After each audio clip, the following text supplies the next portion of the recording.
The decision to name these 4.1 was intentional.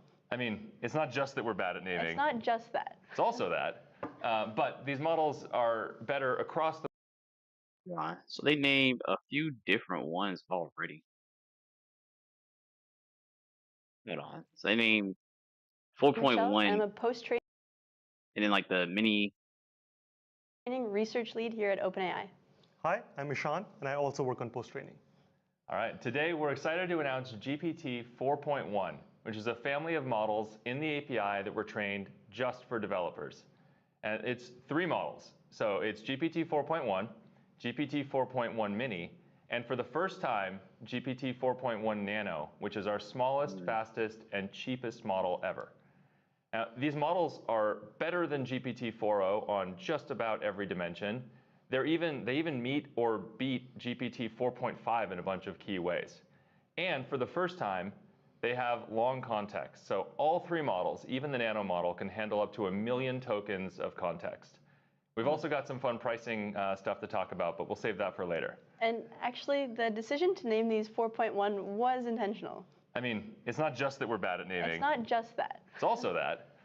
But these models are better across the board. They're great at coding. They're great at complex instruction following. They're fantastic for building agents. So let's dive in. Let's talk evals. Let's do demos. You want to take us away? Yeah. Let's get started with a little look at kind of the intelligence by latency curves here. And the the 4.1 series actually improves a lot from 4.0. So you can see 4.0 and Mini in here are in green. And then 4.1. Wait a second. I said the Quasar. Isn't that hinting? Hold on. I'm letting them speak. We have these 3 new models that kind of move that frontier upward because they're much more intelligent. You also can see that we have Nano as a new entrant in this area, and it's much faster, but also, really holds its weight on intelligence. So that's kind of the rough shape of the models. And, when deciding when to use them, we recommend starting with 4.1, and it's our kind of powerhouse for these 3 dimensions: coding, instruction following, and long context. But if you need something a little faster, for maybe a slightly simpler use case, I'd recommend 4.1 Mini. And then finally, Nano is just an absolute workhorse for tons of applications like autocomplete or classification or extracting stuff from long documents. So that's kind of when you should use each model. But let's get into coding first. So developers care a lot about coding, and we've been improving our model's ability to write functional code. And so what does that mean? We've been working on making it follow diff formats better, explore repos, write unit tests, and write code that compiles. And actually, SweBench is a really great eval for evaluating this sort of performance. The model is dropped into a Python repo. It's given a task. It's got to explore, write some code, write some tests. And we see that GPT 4.1 is a significant improvement over our past models. It reaches 55% accuracy, up from 33% from our previous GPT 4.0 model. And we think this is pretty impressive for a non-reasoning model. It even beats O1 and O3 Mini. But SweBench is all Python. And we've also improved this model's ability to code in other languages. And Aider Polyglot is a great benchmark for that specifically. It's got a bunch of languages. But also what's cool is that it's got a whole and diff format. So sometimes developers want the model to rewrite the entire file, but sometimes you want it to produce diffs. And that's useful when you want a faster application. You save latency on the tokens that are not changed. Also save money, right? Exactly. Yeah. And so here you can see that we've really closed the gap on whole and diff performance. We've also doubled GPT 4.1's diff performance from 4.0. You can also see that Mini is a really significant improvement over GPT 4.0 Mini. So we think both of these models will be a great model for any kind of coding tasks. So those are coding benchmarks. But there's also kind of the intangibles of when you're using a model. When you're creating a front end, is it functional? Is it beautiful? Does it nail the mark? And so for that, we have a little example of a flashcard app I've been making. You're learning Hindi. Yeah, working on it. And so I've got a prompt here. It's pretty complicated. I'm asking for this app pretty specifically. I want a nice 3D animation when you click on the flashcard. And so when I give this prompt to GPT 4.0, this is what I get.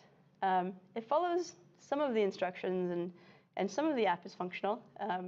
But we've really trained GPT 4.1 to do better.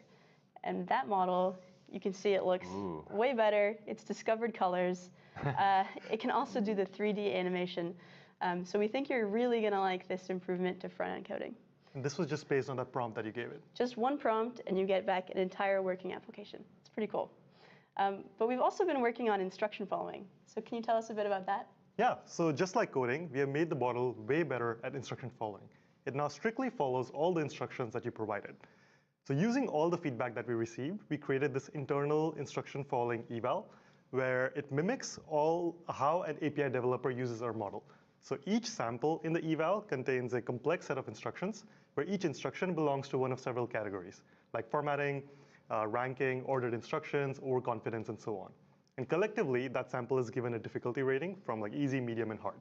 And we see that this model does really well across all those axes and on difficulty levels as well. So here you can see the hard subset eval results, and this model is so much better than the previous 4.0 model.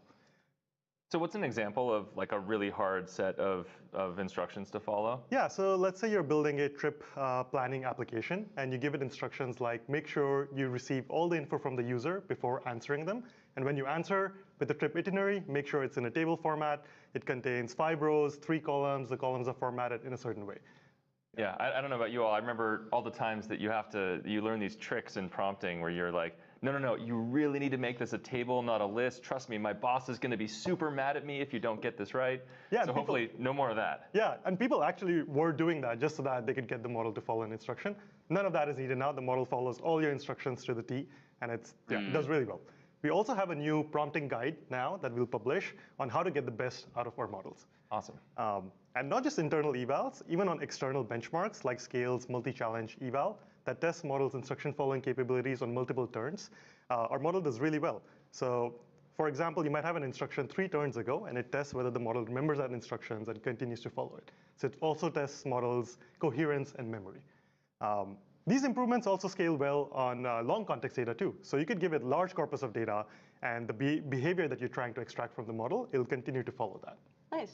Yeah, speaking of large corpuses, GPT 4.1, Mini, and Nano are our first models to have 1 million of tokens in as the context. This is up from 128K for our past models, so it's an 8x improvement, which is pretty big. But it's not enough to just have the context. You want the model to be able to use it effectively. And so for that, we're showing this eval we created, which is a needle in a haystack. We insert some kind of text into a large corpus, and we ask the model to find it. And we see that the model can find it across any depth, so maybe at the beginning, the middle, or the end of the document, and also across the entire full length of the context up to 1 million. This is a very boring looking graph, but it's boring in a great way because it says every square is actually working. Yeah, it's actually boring through so much work, which is so cool. Normally you would expect to see some of these be red, like the long context doesn't hold up to a certain area, but the fact that all of these is blue means that the model can find what you're looking for. And this is for all 3 models? All 3 models, even Nano. So this is not, the end-all be-all of long context. It's nice to find a detractor in a long document, but that's not exactly what all our developers are doing. So we've also created an eval called OpenAI MRCR, and this is a kind of more challenging way of determining how well the model does on long context. So you can see that GPT 4.1 in blue exceeds GPT 4.0 in green significantly, up to 128K tokens. And it holds up quite well all the way up to 1 million tokens. And this eval is actually really complex. Can you explain it a little bit more about how it works? Yeah, it's pretty complicated. So we basically create these synthetic conversations where there's a user and an assistant talking back and forth. And the user is asking for things like, give me a poem about tapirs, and then give me a poem about frogs, and then maybe give me a short story about tapirs. And then we ask the model, find me the second short story about tapirs. And so you can find it's pretty complicated. You have to not get confused by the poems and the frogs and find the second and not the first one. So we're really excited about this improvement in performance, but you can see that there's still some work to do here. And so as part of that, we're publishing this eval on Hugging Face today, OpenAI MRCR, and we really want to spur on more work in the kind of more difficult long context processing area. Yeah, and then more on multimodal long context. So sometimes you're not just using text, but you also want to upload a video. And we found that on the video MME benchmark, GPT 4.1 reaches state-of-the-art performance, achieving 72%.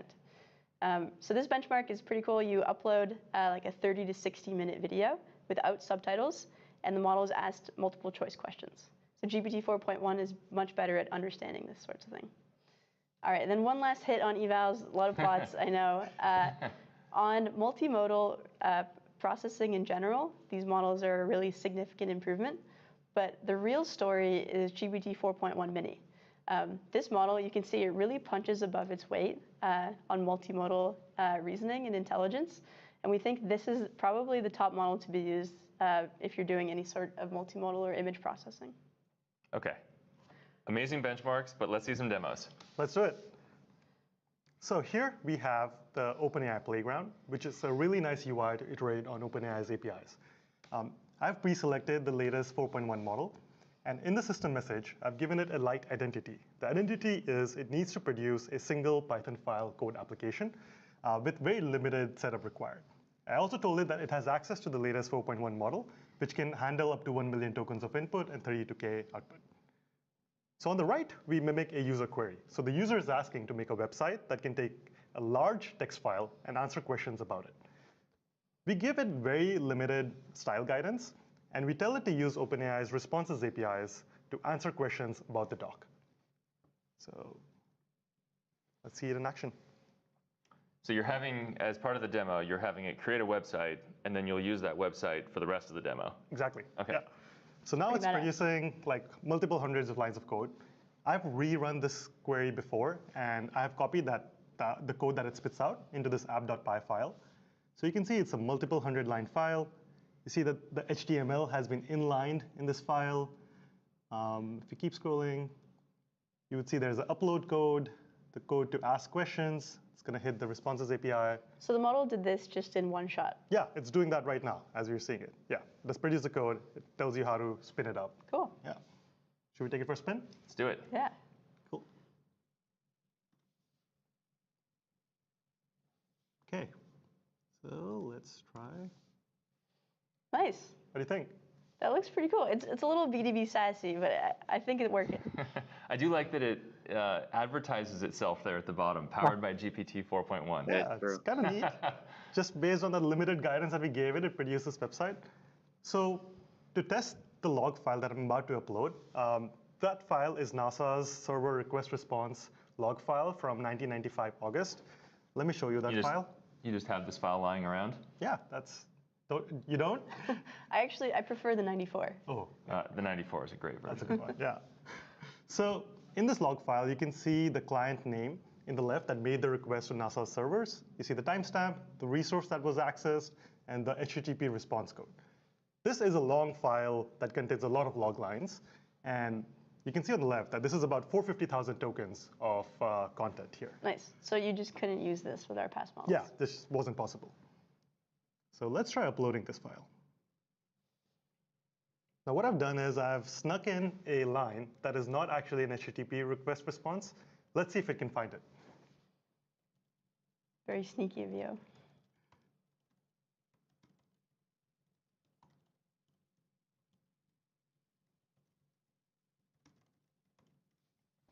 OK, so it's a little needle in a haystack, except in this case, you don't even tell it what the needle looks like. It's just figure out what's different and tell me. Exactly. So it's going to sift through the whole file, do some pattern matching to see how all the log lines look like, and then try to see if there's one that does not look like the others. Nice. And I really like this thinking spinner. So this is just the front end that we created in the demo right before this one. Exactly. It's like a nice actively going spinner. And all the front-end improvements also are showing up here, even in this like very limited single-page Python application that we asked it to write. It doesn't have access to like other additional files that it could spit out for styling or anything like that. So totally. Yeah, I think this front end is definitely significantly better than one I can make. So it meets my bar for sure. Yeah, yeah. And this spinning thing is kind of neat. Definitely taken a sec, but I think we're almost there.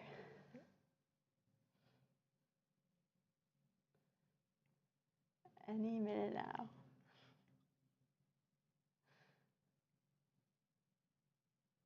It makes sense. It is a Come on, large 4.1. file. Live demos are awesome. That's a large file, so it makes sense if you're trying to compare stuff. Okay. We made it. Okay, there is a line that it has spit out that does not look like an HTTP request line to me. It does not. Okay. Let's see if this line is indeed in the log file that we uploaded. I'm going to copy this keyword. Nice. Yeah. There it is. Great. So it was able to find this line that has been snuck in into this deep 450,000 token log file that is like very hard to find. So it did pretty well. Nice job, GPT 4.1. Let's look at another demo. Awesome. Okay. So here we are going to riff on the previous demo that we saw, but this one is going to be more focused on how an API developer prompts our model. So I've again selected the 4.1 model here. And here the application's personality is of a log analyst assistant. We tell it how the input data will be structured. So we tell it will be within these log data tags, and how the user's query would be structured. So that would be in the query tag. And then we have a set of rules. So these are kind of the instructions that an API developer would provide to the model. So they are saying that only answer questions about the content within log data. The question should always be formatted within the query tags. If any of those things are not true, please respond with an error message. The response should be in an XML format, and I've given it some very light guidance on how the XML format should look like. So it should have some tags like result, final answer, references, and so on. Nice. Yeah, this looks a lot like the system messages we find developers use often. You know, they're pretty meaty. Yeah. And I've preloaded the log file here. So this is the trimmed version of the same log file we saw earlier. Cool. So I first made a request saying how many requests were made by fnal.gov, and it rejected it because it was not formatted within the query tags. Now I'm going to make the same request within query tags and see how it does. Okay, now it was able to find the two references that are within the log file. So this is the kind of interaction we see quite a bit with 4.0, where users want a certain behavior, and especially certain behavior not to happen, and the model sometimes misses on it. So I have an example. I made the same query to 4.0, and it answered the question instead of saying that it needs to be wrapped in query tags. Yeah, So, yeah. That's a key detail we hear a lot from developers. You really want it to follow negative instructions and do exactly as specified. Exactly, yeah. Super cool. Awesome. So great results on benchmarks. That was an awesome set of live demos. I know a big amount of work has gone into just making sure that this model is really good at the kind of day-to-day tasks that developers face. And you and your team have put a ton of time into that, so maybe talk a bit about it. Yeah, totally. Yeah, it's not an accident that developers in the real world love using these models. To that end, we kind of went with a data sharing program last year where developers can opt in to share their traffic with us in exchange for free credits. And so when that traffic comes in, we'll scrub it for PII, remove any identifying details, and then use that to improve our models. And actually, one of the key things we do with that is creating evals. And so the evals help us tell, like, when we're creating a new model, are we on the right track? Are developers going to like this? And so the eval Sean mentioned at the top, instruction following, was directly inspired by this. And so first I want to say thank you to all of the developers who opted in. Thanks to you opting in, we've been able to make a much better model. And then what I'll say for developers who haven't yet, if you want the models to get better for you with no work on your part, I'd recommend opting in. Yeah, it really does help us build great models for you. Now, we said we also would come back and talk pricing. Our mission is to ensure that AGI benefits all of humanity. And one of the things that we've learned over and over is that the more cost effectively we can offer our models, the more use cases you're able to build, the more that you're able to use AI to help people all over the world. And so in particular, GPT 4.1, with all of the improvements that Michelle and Ishan have been talking about, is going to be 26% cheaper than GPT 4.0. And GPT 4.1 Nano is our smallest, fastest, cheapest model ever at just 12 cents blended per million tokens. And going beyond what any of our competitors offer, there is no pricing bump for long context. So when you use our long context models, you're just paying for your tokens the same way that you pay for a non-long context request. Now, one bit of a fun police update here. We know GPUs are at a premium. We want to make sure that we can get GPT 4.1 out as broadly as possible to all of you. And we've just been talking about how 4.1 beats even 4.5 on a lot of key benchmarks. So we're announcing that we're going to be deprecating GPT 4.5 in the API. What? Not today. Oh, an API. It'll happen over the course of the next 3 months or so, but we really do need those GPUs back. Yeah, we're really excited to get some back for research, so thank you. Yeah, and I know we all love GPT 4.5. A lot of the improvements that we've made are going to continue on in this model and in other models, so it has been a very successful experiment. Now, we have one more surprise for you. I'm really excited to invite Varun, who's the founder and CEO of Windsurf, which is one of the premier agentic coding IDEs out in the market. Varun and his team have been early testers of GPT 4.1, and excited to hear from you directly. How's it been? Yeah, we got access to GPT 4.1. We were super excited to sort of test it out, and we were very surprised with the performance. We have internal benchmarks that are very similar to what a SWE bench looks like that validates end-to-end software performance, and we found that it was a 60% improvement over GPT 4.0, which is a massive bump. But internal benchmarks only tell a part of the story, right? For our users, what matters more than just getting to a solution, it's actually the smoothness, the interactivity when you're vibe coding an app or modifying an app. And what we actually found was GPT 4.1 has substantially fewer cases of degenerate behavior. And maybe a couple examples here, we found that GPT 4.1 reduces kind of the number of times that it needs to read unnecessary files by 40% compared to the other leading models. And also, it modifies unnecessary files 70% less than the other leading models. To top it all off, the model is also surprisingly less verbose, right? These models sometimes tend to blabber a lot, and GPT 4.1 is 50% less verbose than the other leading models as well. For all these reasons, we've been super excited about the performance. We decided to actually go out and provide GPT 4.1 for free for all of our free and paid users for the week, and also heavily discount the product immediately afterwards.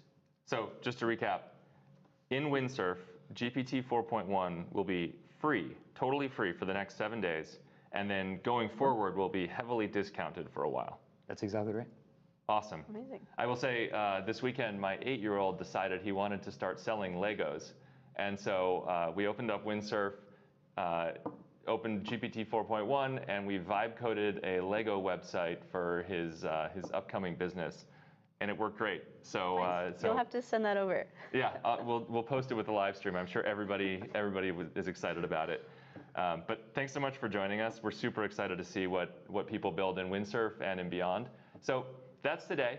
We have a family of 3 models, GPT 4.1, GPT 4.1 mini, and GPT 4.1 nano, that are our smartest, fastest, cheapest models that we have ever built, just in the API for developers. By the way, you can also fine-tune GPT 4.1 and 4.1 mini starting today, and Nano will be available to fine-tune in the near future. I want to say a huge thank you to Michelle, to Ishan, and to their whole teams. These models are fantastic. We're super excited to see what you all build. So that's it for today. These models are available now. They're in the API. Please start using them. We can't wait to see what you build, and we look forward to hearing your feedback. Thank you so much.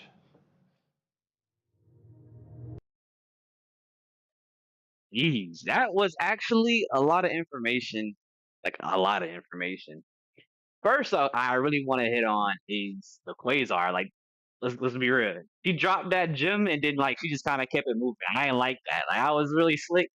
That was really slick, but it was really good though. She dropped that Quasar hint in the beginning, and that Quasar hint was pretty juicy. Let's see. Let's see.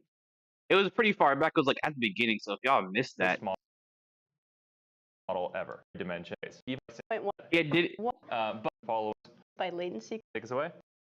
I think she had said it early on. Like I think they had passed it to her, and she was like, "This Quasar." Yeah, Let's check it out. Let's get started with a little look at kind of the intelligence by latency curves here. And the Quasar. See? Y'all see that? This Quasar. Hold on. Let's go back. I'm on Twitter right now. Twitter can be a wild place, so I'm gonna look it up. I'm looking up on my phone really quick before I pull it up online. Quasar Alpha. Yeah. Sorry, the 4.1 series and they even laughed at it. Hold on, this quasar, that's pretty. That was a nice little, that's a nice little chef's kiss, if you ask me. But she was talking about the quasar that was doing amazing results online, and they were speculating that it was OpenAI. I think on Twitter it was a potential new OpenAI model. Quasar Alpha has appeared on OpenRouter. 1 million context, right? Pretty good at coding and incredibly fast. Maybe tests for open source models they want to release. This model, she just said the Quasar, right? 4.1 has 1 million token context. They just confirmed that. 32,000 token output, but they confirmed pretty much that this is the Quasar that everybody was going crazy over.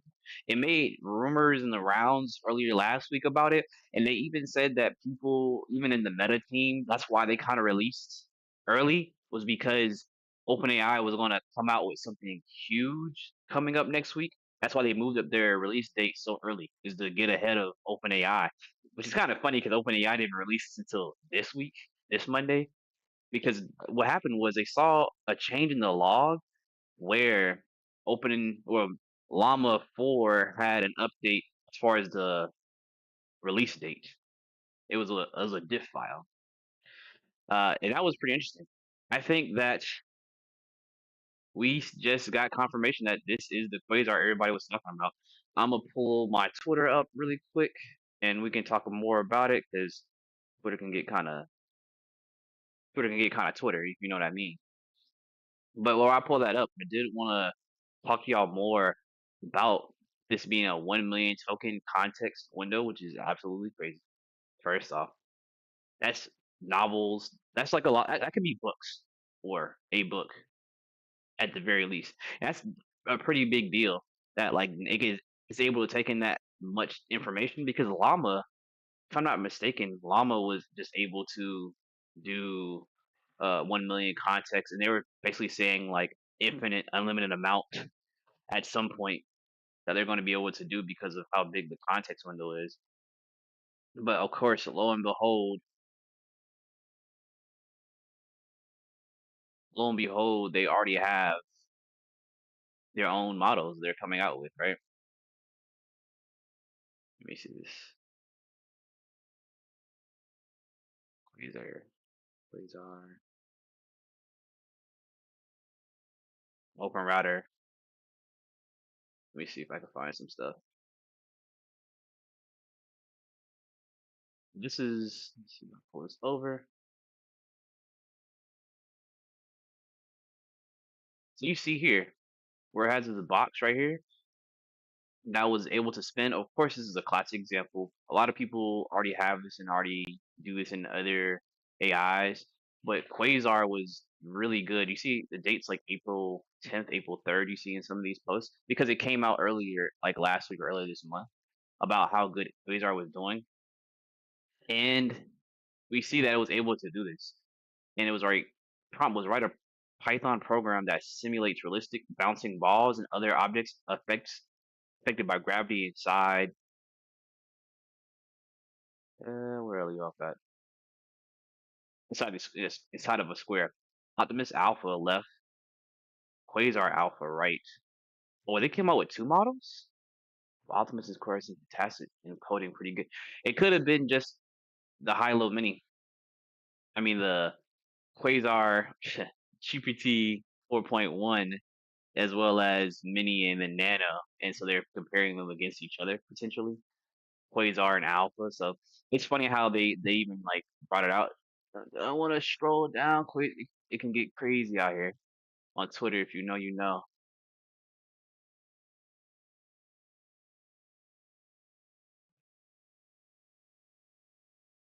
Uh, yeah.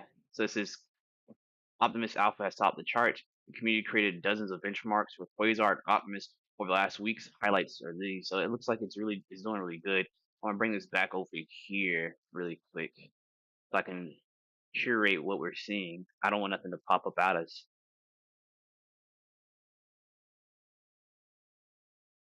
But yeah, basically we just got confirmation like wink, wink. And it could also not be this one. It could be other models that people are talking about. What if this is not even Quasar, right? The one that everybody's going crazy over. What if it's just one of the other models that they just had in the tuck? Because what seems like is happening is that OpenAI is not only showing us models, but they have stuff like tucked away for like a rainy day. They have like a rainy day AI fund. Even the fact that they just got rid of ChatGPT 4.5 is kind of interesting because it seemed like they may have just had like they see when they dropped 4.5. I'm not even sure if was Sam Altman even there in the in the live stream. I mean, he's not here in the 4.1 live stream, granted, but it's interesting to see that he wasn't there and he wasn't there for 4.5. Uh, and why are we getting rid of 4.5 and getting 4.1? I wonder why it's not like a 4.6 or something or a 4.7, or we're going backwards. Who knows? Who knows? But 4.5 is very resource intensive. I think when you look at the leaderboards as far as how much it takes in as a token, it's like we see a lot of AI models taking, a couple cents, dimes, pennies here and there. Man, GPT 4.5 was taken in dollars, fam. GPT was taken in like Happy Meals, freaking Chick-fil-A combos. It was absolutely insane how much like money you had to spend on this thing to make it actually good. But I don't think that's necessarily a bad thing that they had to do this. But we did get confirmation on Quasar, that they know about Quasar and that it may be Quasar. Who knows? Because we do know from previous training of 4.5, they talked about a training video on 4.5 that they have other models that they will be releasing, as we see now here 4.1, and that it's things that they've been training on for years. So when it comes to like Grok 3 and like DeepSeek and stuff, I think what they're doing is they're only putting out enough to compete and stay ahead, but they're not emptying the clip, so to speak, right?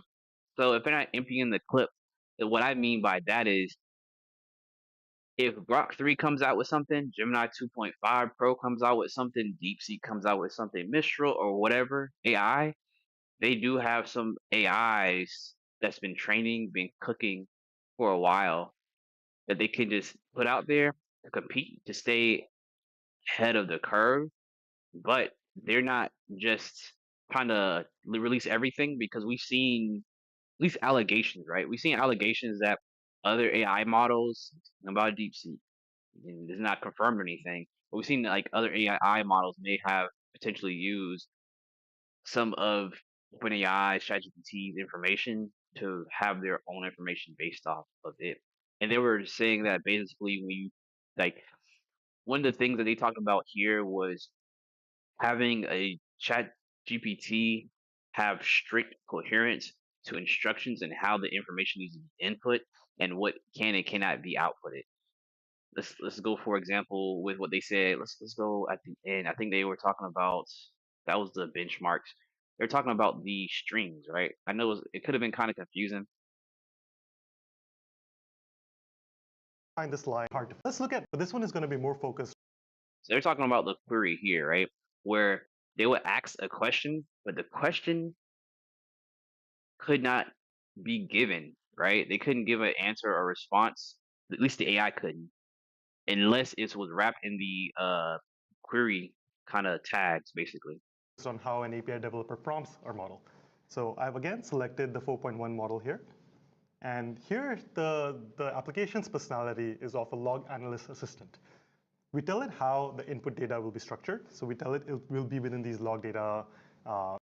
It's in the you're in a log analyst assistant. The user will prompt, so it has to be wrapped in like these tags, like log data, whatever.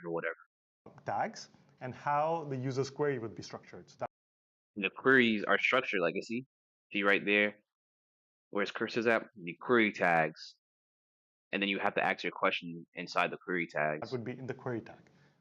And then we have a set of rules. So these are kind of the instructions that an API developer would provide to the model. So they are saying that only answer questions about the content within log data. The question should always be formatted within the query tags. If any of those things are not true, please respond with an error message. The response should be in an XML format, and I've given it some very light guidance on how the XML format should look like. So it should have some tags like result, final answer, references, and so on. Nice. Yeah, this looks a lot like the system messages we find developers use often. You know, they're pretty meaty. Yeah, and I've preloaded the log file here. So this is the trimmed version of the same log file we saw earlier. Cool. So Let's see if he asks the question. Well, we can skip through it, but basically what I'm trying to say here, right? What I'm basically saying here is that I was going backwards the whole time. Basically, what I'm saying here is with DeepSeek, right? The allegations, the rumors in the AI rumor mill was that DeepSeek was able to kind of like prompt hack GPT to get information, to get how it was thinking out of ChatGPT, so that it could then use this information that was outputted for their own personal use. That was the rumor, the word around town. I'm not saying it's true or not. I'm just saying that's the word around town. But what's good about 4.1 with the strict coherence to how somebody is prompting and telling you how to prompt and telling you what to do and what not to do, like how they're doing this query tag, you can protect even ChatGPT against giving out sensitive information to users. the response tags Message. preloaded. Cool. Now I'm going to make the same request within query tags, saying how preloaded. Find developers use often. You know, they're pretty meaty. Listen, Yeah, earlier. Cool. So I first made a request. see, right here it says he made a request. He typed in the box, people. I know sometimes like these developers be talking in. I'm a developer, so I'm like talking about my own people, but I know a lot of these developers be talking in like language that's hard to understand. So why you have VAs? I'm not going on that tangent. He first put in the text box like how many times was a request made by fnl.gov, and it did not give him an answer. It says the query needs to be within the query tags. Saying how many requests were made by fnal.gov, and it rejected it because it was not formatted within the query tags. See, now imagine if they had this for like the previous versions of ChatGPT. So that rumor could have been shut down or at least mitigated to be like, well, don't y'all have protections against ChatGPT to even give out information that's not in this format or this, that, and the third, right? Now they have that. Within this one, they have now the ability for them to not be able to do this, which is pretty cool. They now that, that's a huge deal, not just from a output perspective and a structured input, structured output perspective, but it's also cool in a security perspective. Think about it. What if, like, you don't even know, like, what if instead of the query needs to be within a query tags, what if you tell, like, AI, like, hey, this needs, like, it's not in the correct format. Just not in the correct format. So if it's not in the correct format, you would need to then format this to be something else, right? So let's say this. Let's give a scenario. What if you need to have the input in parentheses, but you don't put in the error message that it needs to be in parentheses? On a security side, only the users who are using this API or restricted API know the format to use to make a proper request. That's an extra layer of security on top of it being like, some type of secure network or only some type of authentication. But on top of that, it needs to be in a proper format. It needs to be in some type of wrapper before they even answer. I think that's kind of a big deal, at least in my mind. Maybe I'm blowing this out of proportion, but I think that's a big deal. But I think this is pretty interesting, especially with the structured input, structured outputs as well, because that also helps with coding. Because if people are like giving you all kinds of different inputs and you're not like expecting it, if you're some type of data analyst or data analysis, you're going to be like, what the heck did they put in here? All right. So we went from Quasar right? So we just talked about Quasar, this potentially being the Quasar that was doing numbers and rounds, and now they're pretty much releasing it, wink, wink, nod, nod, or whatever. Now we talked about the security aspect from having it being strictly free tags or whatever format you have, like I was saying with parentheses. This is not also important as far as having AI listen to you and really like give you the outputs that you want to have. Because there was a article maybe like a month or two, probably like 3 months ago at this point, talking about the security aspects of ChatGPT, where ChatGPT, it wasn't like it was unsecure, but ChatGPT would kind of do whatever ChatGPT wanted to do. It could receive an input by like a user like me or you, but it would then also sometimes do whatever it wanted to do. It would take in your input and then not listen to you.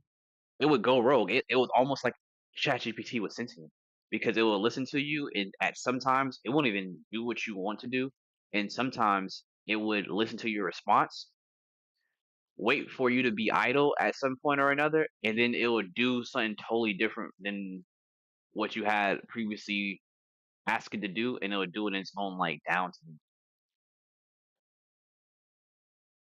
So I think this is like really good for that, because that kind of eliminates some of the risks and fears there because it's basically having ChatGPT and these AIs really strictly do what you want to do. It's more control over how you want it to output. There's even talking about how sometimes you would have to freaking gaslight ChatGPT to get what you wanted it to get because sometimes it'll just give you an output that was, well, not what you wanted.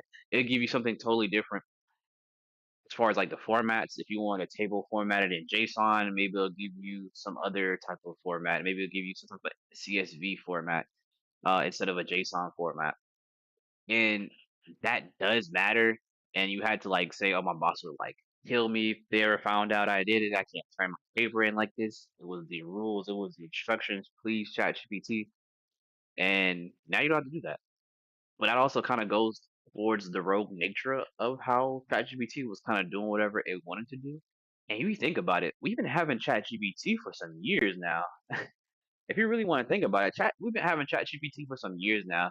So what is the result from all the rogue nature? I know it's like a lot of probably just small issues that happened and it was nothing big, but who knows? Like we don't know who's all running this. We don't know who's all like doing this type of stuff. It could have been a bigger issue than what we face when it comes to that. Let's talk about the million token context window that they also were talking about, which was I thought was impressive. I thought it was pretty impressive.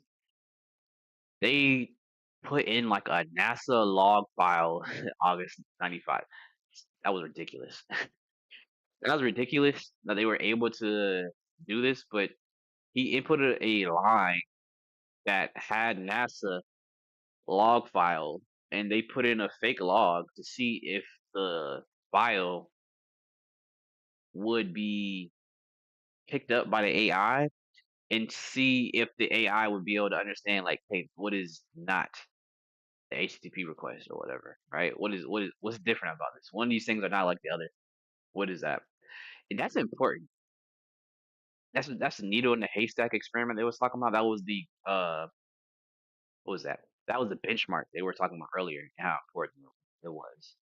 And they use this example and like I do like AI and ChatGPT and OpenAI, of course, but I think for a lot of users, and granted, this is a developer API stream, and there's going to be a lot of developers here. But what they didn't, this is not a real world example.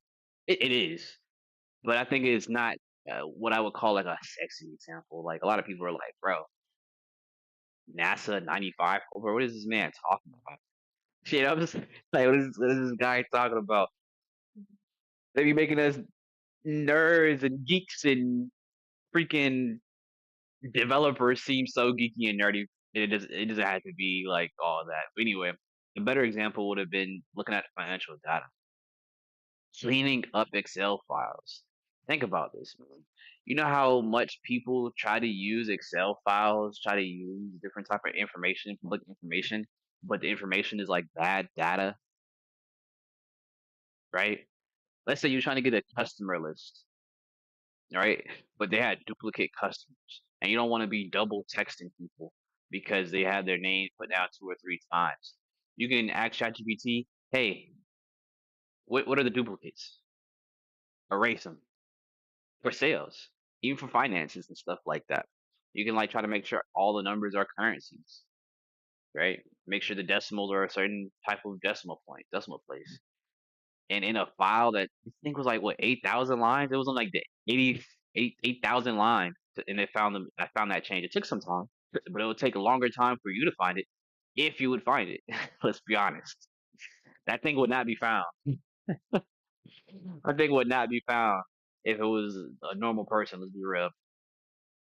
So that's important.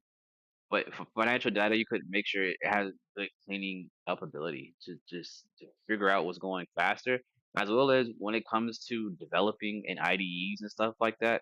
If you had this integrated into your IDE, which Windsurf, I guess, is kind of like that.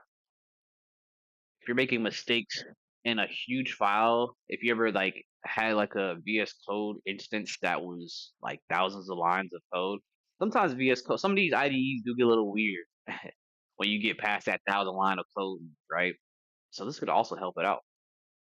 To be like, hey, like instead of it just being which one is not an HTTP request, which line is not JavaScript, which line is not Python, really? You know what I'm saying? So I think these are also like good questions to ask people, and how this would be real world examples.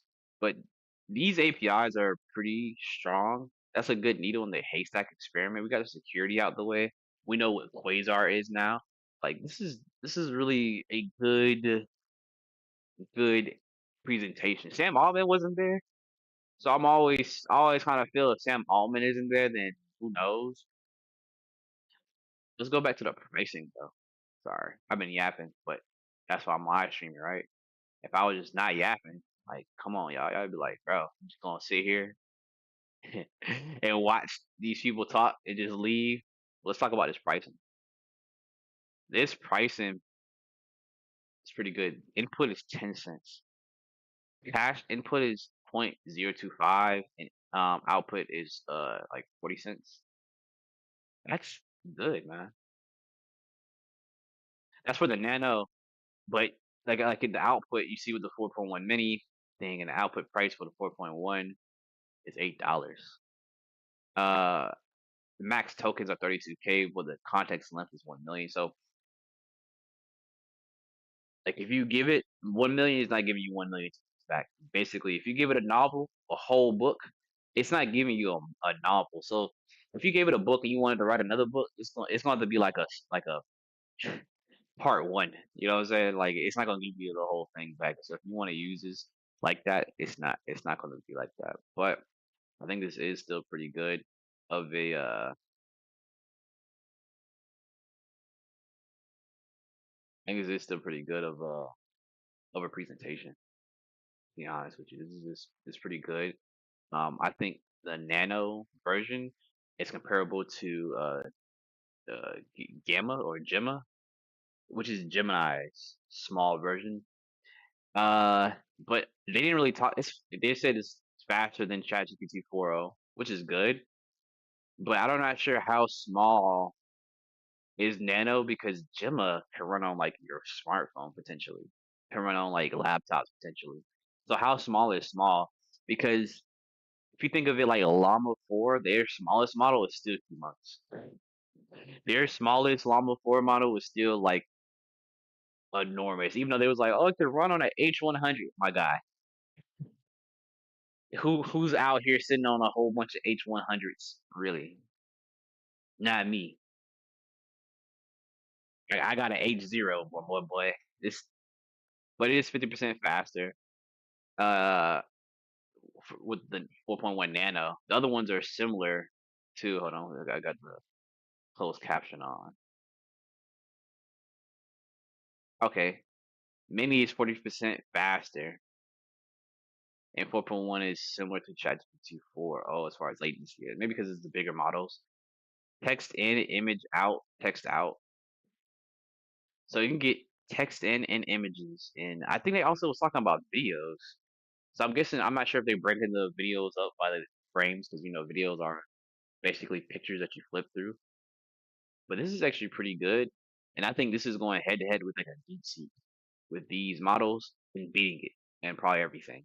Because if you look at DeepSeek's pricing versus 4.1 Nano's pricing, I'm gonna look it up. DeepSeek price. DeepSeek pricing. Let me down. Where is it at? I think Nano is comparable to DeepSeek. Let me see. Yeah. So input for DeepSeek R1 is 55 cents. Output is $2. $2.02. So this is cheaper than DeepSeek, y'all. So that's actually crazy. I mean, it's still not open source. It's not like we can use this, look through his code and everything. So we're not like winning on that front. But it is still pretty good because I think R1 was, or V3 was like really like neck and neck with ChatGPT. We just had Gemini 2.5 Pro, which is pretty good, but this is good price. This is really good pricing. What else are you talking about, chat?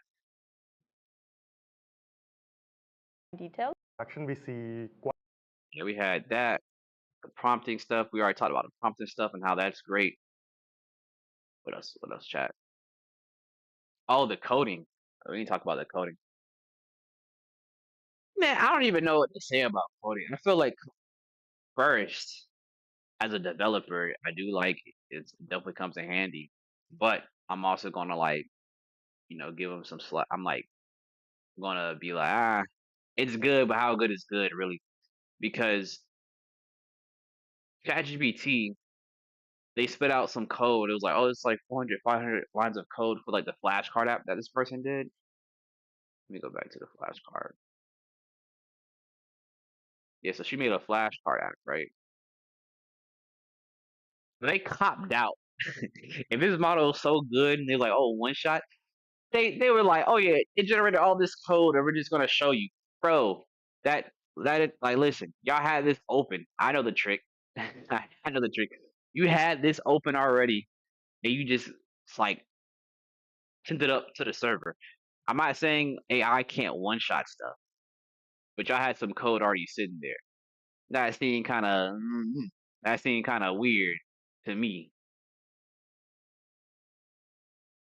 Hold up, 'cause they was giving us all kinds of freaking like benchmarks. My, look at this, all these benchmarks. Hold on, where is the Powered by GPT 4.1. yeah, Here we it's go. kind of neat. It's pretty cool. So let's Be sassy, but I think it's working. I do like that it. Has to be further back. But anyway, Coding benchmarks for the I'm not sure how good the coding is because I think it's hard to do a lot. Great, it looks good on stream. But if it doesn't one shot it, is that going to be new standard to be like we're gonna have one shot flashcard apps, one shot video game apps? I mean, that'd be a great benchmark for us personally as consumers. But yeah, I don't know. Yeah, so they had this, but I think I didn't like that they popped out where they just had the code kind of already up. So Hindi. yeah, working. So the prompt was make a flashcard web application. The user should be able to create a flashcard, search through the entire existing flashcards, review flashcards, and see statistics on flashcards. Reviewed, preload 10 cards containing a Hindi word or phrase in its English translation. Review inference. In the review inference, clicking or pressing space should flip the card with a smooth 3D animation to reveal the translation. Pressing the arrow key should navigate through cards. Search interface. The search bar should dynamically provide a list of results as the user types in a query. Statistics interface. The stats application show a graph of the number of the cards the user has reviewed and the percentage that have gotten correct. Trait cards inference. The trait card page should allow the users to specify the front and back of the flashcard and add the user's collection. Add to the user's collection. Each of the interfaces should be accessible in the sidebar. Generate a single page React app. Put all styles in line. Okay, which it did do really good. On I it. would say so. App, and when I give this prompt to GPT-4o, this is what I get. It follows some of the instructions and some of the app is functional, but we really trained GPT 4.1 to do better. And that model, you can see it looks way better. It's discovered colors. It can also do the 3D animation. So we think you're really going to like this improvement to front-end coding. And this was just based on that prompt that you gave it. Just one prompt, and you get Pretty cool because the small touches really is what makes. Let's be honest. As a developer, this is what really makes like the touches. This is what wows the clients when it's like, oh, it's reactive. It's responsive. It's alive basically. But I think that was pretty cool. 'Cause even how they had like the colors of it, and it had like incorrect red, green, like and this. everything. And this was made in React, even though I think the benchmark they had was on Python. This is React. This is pretty good. It's pretty good. If you do ask me, what I just did not like was that this is so great. This is supposed to be like, oh, it's, 'cause they spit out all this code. Because what happens is non-developer people do not understand this. They're like, Brody, what is this? It spit out all this, and we just vibe coding. It's like it does not work like that. What happens? What happens is people think that it's just magic in a box, but when you actually vibe code with it, it's like a lot of errors. It's a lot of issues. It's a lot of headaches. So if you're just vibe coding with ChatGPT 4.1, this flashcard app, I'm pretty sure this thing got tweaked a little bit. But they say it didn't, so we gotta take their word for that. Like it just spit this all out, and it's like, right? Who knows? Like who knows? Like what really happens? But yeah, tell me what y'all think about this. I'm probably about to wrap it up because it is an improvement. I don't want to hate too much.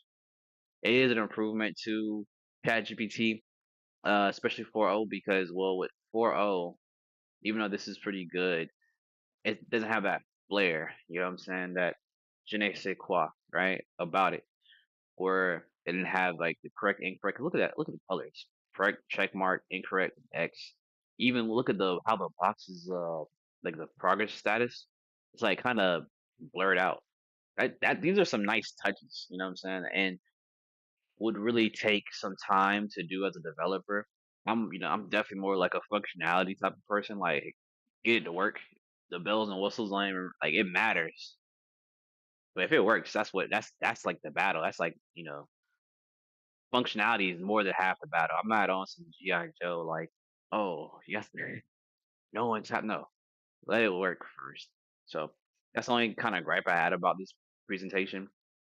Also, what I thought I was going to be looking for is that I was going to be looking for image generation from the API because what's been happening a lot of times there's been trends going on and people are using this image generator. They bibliify themselves.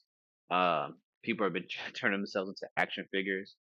So it'd have been pretty cool to have the access to the API image generator access because I can see myself doing some apps. If you would want me to do like an app with the ChatGPT OpenAI as like image generator, let me know. I could even like maybe set that up once it becomes available, of course. But this is all pretty good to say the least.